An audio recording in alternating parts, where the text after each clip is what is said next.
ini ya?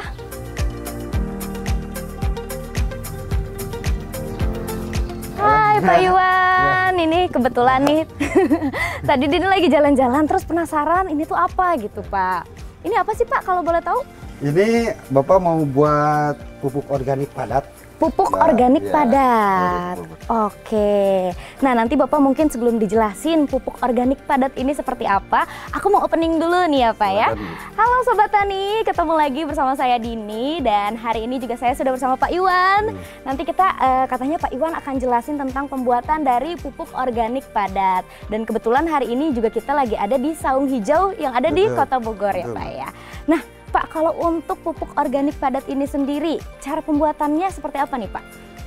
Cara pembuatannya ini Bapak ngambil dari sisa kotoran sapi, murni, ini nggak dicampur apa-apa lagi. Belum dicampur apapun? Iya. Oke. Kemudian kita simpan di bak, kita diamkan 1 minggu, lebih lah kalau ini kemarin lebih. Nah setelah begini, ini seperti ini, baru kita ayak di sini. Oke, nah kenapa harus didiamkan dulu selama 1 minggu nih Pak? Karena gini, pada kotoran sapi itu ada zat lilinnya. Jadi kalau misalkan kita aplikasikan langsung, zat lilin itu pada akhirnya mengeras. Tidak bisa terserap sama tanaman. Gitu. Makanya jadi harus difermentasi dulu. Harus difermentasi dulu selama 1 minggu. Itu harus pas 1 minggu bisa lebih bisa lebih. Oh, bisa lebih. Justru kalau lebih lama lebih bagus. Lebih bagus. Gimana kita mau tanam aja gitu kan. Iya. Nah, tapi Pak ketahuan apa namanya si kotorannya ini baik atau tidak dari mana nih? Lihat ada jasa training seperti cacing. Berarti bakterinya banyak di situ.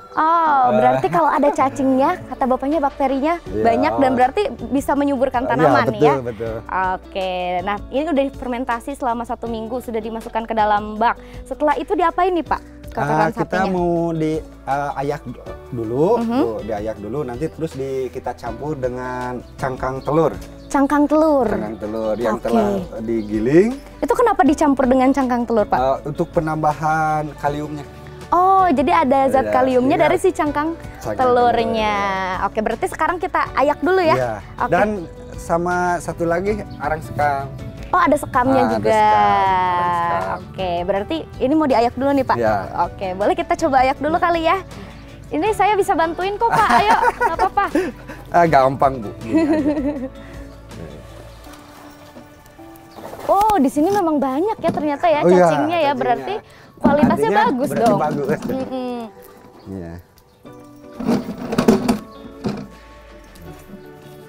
Oke, ini diayak ini kegunaannya supaya lebih halus ya lebih Pak? halus, mudah terserap sama tanaman. Oke.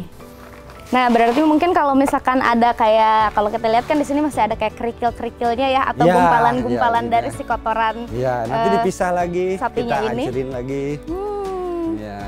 Kegunaannya diayak ini agar lebih halus jadinya ya. Nanti kalau udah kering kan lebih lembut Bu.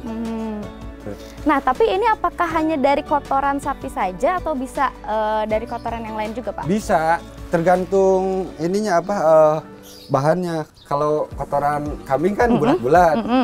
Udah beberapa tahun juga masih bulat. Karena kalau tidak difermentasi. Oh gitu, walaupun sudah bertahun-tahun tapi tetap bulat ya kalau tidak difermentasi ya. Berarti itu proses untuk fermentasinya lebih lama dong dibandingkan ini. Kemudian kalau untuk kambing itu kan bulat, jadi harus pakai apo. Supaya ininya apa? Lebih halus. Karena kalau disaring ke situ nggak masuk. Kalau bulat-bulat. Oke, coba saya bisa coba nggak nih Pak buat saring juga? Boleh ya? Silakan. Boleh ya? Ini langsung gini aja. Berat ya? Contoh dulu ya. Kalau begini, ini nggak maksimal. Kalau yang bagus itu dari bawah ke atas. Jadi dia memang ada tekniknya juga ya. Mencangkul juga ada tekniknya. Kalau kayak saya tadi mencakulnya nih Sobat Tani yang ada pupuknya nggak jadi ya. Jadi tekniknya ini memang harus dari bawah ke atas. Ya udah jangan saya deh Pak yang nyangkul, nanti malah jadi hancur pupuknya apa ya. Ini segini udah udah halus nih, udah bisa ya dicampur udah nih. bisa nanti. Nah, setelah halus gini, kita ratakan dulu ya. Oke. Kita ratakan dulu. Diratain dulu ya berarti ya. Supaya nanti untuk pencampuran dengan kerak telur. Oke, pencampuran dengan kerak telur. Nah, tadi kata Pak Iwan sendiri kerak telur ini fungsinya untuk zat kaliumnya ya? Oke, nah ini biasanya perbandingannya berapa banding berapa nih Pak Iwan? Kalau misalkan ini 100 kilo, kerak telurnya 2 kilo. Oke. Ya. Jadi udah jadi tepung. Apanya? Kerak telurnya? Kerak telurnya. Udah jadi tepung? Iya, karena kalau masih utuh ya. Oh, nanti bergerigil ya, ada ininya ya. Berarti dihaluskan dulu ya si kerak telurnya ini ya. Nah, tadi Sobat Tani perbandingannya adalah untuk si kotorannya ini 100 kilo. Kerak telurnya 2 kilo. Oke, boleh mungkin gimana nih Pak prosesnya, kita lihat pencampuran dari si kotoran kerak telurnya seperti sapi. ini. Kerak telurnya seperti ini, kita halungkan dengan kalau mesin grinder kopi ya.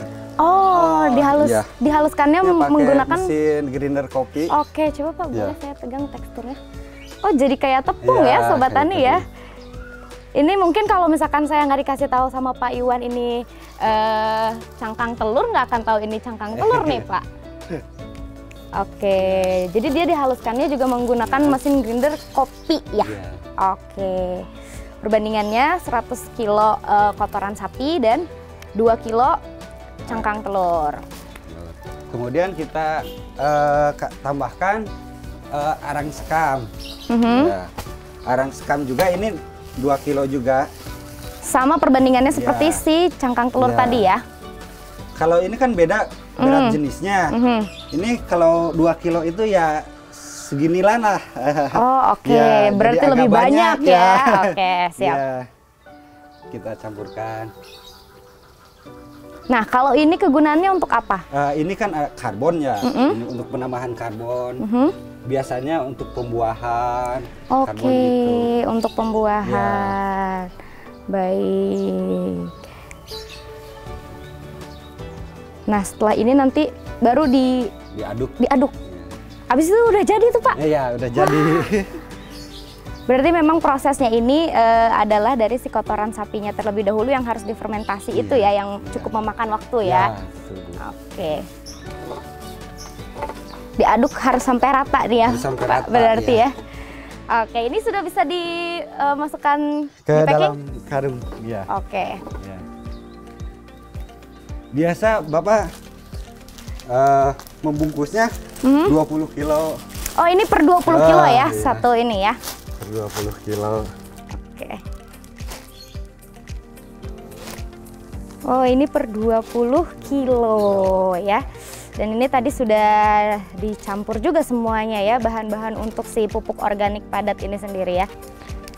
Nah, sebenarnya ini juga bisa jadi inspirasi untuk Sobat Tani di rumah ya. Kalau misalkan punya tadi piara-piaraan hewan-hewan seperti sapi terutama, ini juga ternyata kotorannya bisa digunakan untuk dijadikan pupuk organik padat ya. Tadi juga bahan-bahannya sudah dikasih tahu nih sama Pak Iwan, dari mulai cangkang telur sampai dengan tadi satu lagi apa Pak? Arang sekam. Arang sekam ya. Iya. Ya, kira-kira seginilah 20. Oke, ini udah 20 kilo nih ya. Oke, dan ini Sobat Tani sudah hasil akhir dari proses pembuatan pupuk organik padat. Tadi juga sudah kita lihat prosesnya dari awal, dari mulai kotoran sapi, terus dicampur juga dengan cangkang telur, sampai dengan menggunakan tadi sekam arang, sekam arang ya. Baik Sobat Tani, dan sekarang kita akan tanya-tanya lebih jelas lagi seputaran pupuk organik padat. Nah Pak Iwan, untuk latar belakangnya sendiri dari pembuatan pupuk organik padat ini, sebelumnya Pak Iwan dapat inspirasi dari mana sih, dapat ide dari mana sih, sehingga bisa menciptakan yang namanya pupuk organik padat ini sendiri? Banyak petani-petani yang membuang kotorannya menjadi limbah, mengotori lingkungan, gitu. Jadi bagaimana sih si kotoran sapi ini bisa dimanfaatkan dengan baik, seperti itu. memang pertamanya sulit ya masyarakat itu bisa menerima karena mereka belum tahu bagaimana caranya. Itu yang menyebabkan mereka belum bisa memakai pupuk ini. Nah, ini udah diuji. Betul. Seperti ini. Nah, ada pupuk makronya N, P, K. Kemudian ada mikronya BU, ZN, CU, MN, FE. Serta bakteri organik di dalamnya. Oke, wow, berarti ini memang sudah diuji lab dan ternyata sudah memenuhi SNI juga.